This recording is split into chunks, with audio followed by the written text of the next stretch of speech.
Hello বন্ধুরা, আমাদের আজকের গল্পের নাম মোটা মামা আর পেটুক ভূতের বিপদ। চলো গল্প শুরু করি। এক গ্রামে ছিল মোটা মামা। তিনি এত খেতেন যে হাঁস-মুরগিরাও তাকে ভয় পেত।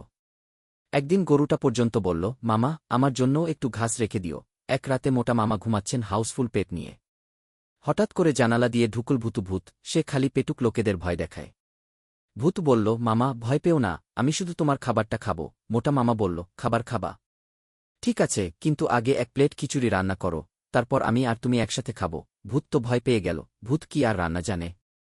সে বলল, আমি তো রান্না পারি না। মামা বলল, তাহলে ঘর ছাড়ো। ভূত দৌড় লাগাল।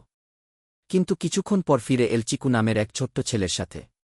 চিকু ভূতটাকে বলল, তুমি যদি মামাকে ভয় দেখাতে চাও, আগে রান্না শিখো, না হলে ও তোমাকে খেয়ে ফেলবে। ভূত আর কোনোদিন মোটা মামার বাসায় যায়নি।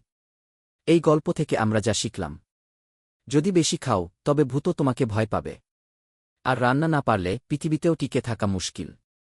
তো বন্ধুরা, আমার এই গল্পটা তোমাদের কেমন লাগছে? ভালো লাগলে অবশ্যই লাইক, কমেন্ট আর আমার এই চ্যানেলটাকে সাবস্ক্রাইব করতে ভুল না।